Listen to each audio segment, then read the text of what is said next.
Well, India is the fastest growing major economy in the world. But the question right now is that, is the country's working population happy? Are they happy with their wages and opportunities? Well, that's what our next report decodes. Take a look. India, touted as the world's fastest growing economy, faces mounting concerns from global agencies regarding its ability to generate sufficient employment opportunities amidst robust economic expansion. Despite GDP growth rates consistently exceeding 7% in recent years, the nation grapples with persistent challenges in job creation, particularly in the formal sector. India's demographic potential with a burgeoning working-age population is poised to be a major asset if gainfully employed. However, concerns loom large over the ability to harness this demographic dividend effectively.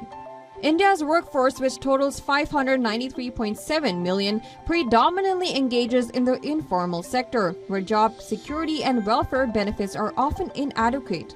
The periodic labor force survey indicates a decline in headline unemployment rates, but underscores a persistent issue of underemployment and informal labor market conditions. Experts emphasize the critical need for enhancing job quality and formalizing enterprises to bolster economic stability and social equity. They argue that fostering an environment conducive to business growth, reducing regulatory hurdles, and promoting inclusive labor practices are essential steps towards mitigating employment challenges. The forthcoming Union Budget 2024-2025 assumes heightened significance as stakeholders anticipate targeted interventions to stimulate job creation across sectors. As India prepares to leverage its economic momentum, the budget's role in recalibrating policies to foster sustainable employment growth remains pivotal. Bureau Report, WION World is One. All right, ahead of the Union Budget, India released its crucial economic survey report for 2023-24, and the data from the survey is used as a base for all of the budget allocations. Let's now take a look at what the numbers are saying right now. Now, the survey says India's economy showed remarkable resilience, continued growth despite global challenges. The real GDP growth for financial year 24 was 8.2%, marking the third consecutive year of over 7% growth. And this robust performance, it was driven by stable consumption demand and increasing investment demand. The report also highlights India's strategic response to the global challenges, which include substantial public spending on infrastructure and also digitalization of service delivery and targeted relief through government schemes. These measures not only kept the economy afloat, but it also positioned it for vigorous recovery and medium-term growth. Despite intermittent inflationary pressures due to global supply chain disruptions and geopolitical tensions, administrative and monetary policy responses managed these very effectively. The fiscal balances of the general government improved progressively, supported by tax compliance gains and expenditure restraint. Fiscal consolidation remains a priority for the government, aiming to reduce the fiscal deficit to 4.5% of GDP or lower by financial year 26. This commitment to prudent fiscal management, it helps maintain sovereign debt sustainability, which in turn stabilizes bond yields and spreads. Despite global challenges, India's external balance was managed effectively, with strong services exports offsetting the subdued global demand for goods. Well, overall, the survey presents an optimistic outlook for financial year 2025, forecasting broad-based and inclusive growth. With such clear priorities outlined in the report, the budget today will be particularly intriguing to watch. Now, that being said, India's demographic dividend is touted to be the next growth engine. But is the government doing enough? That's the big question. Right, Heyman. This is what a few students had to say about the job market in the country. Take a listen. In comparison to that, what I'm feeling here, that education in state government schools is totally free. There's so much education. Women are so empowered because of education. And if I compare it to Jabalpur, Madhya Pradesh, there's lack of education policies, lack of implementing those educational schemes there. And that is the main barrier for seeking job opportunities. sectors. The lack of awareness that we do have a different sector altogether for different subjects is very low, because if I was the person and I am 19 and don't know about certain things, that means there are students who don't know about things. I have facilities and I don't know, and there might be students who don't have facilities. How will they know?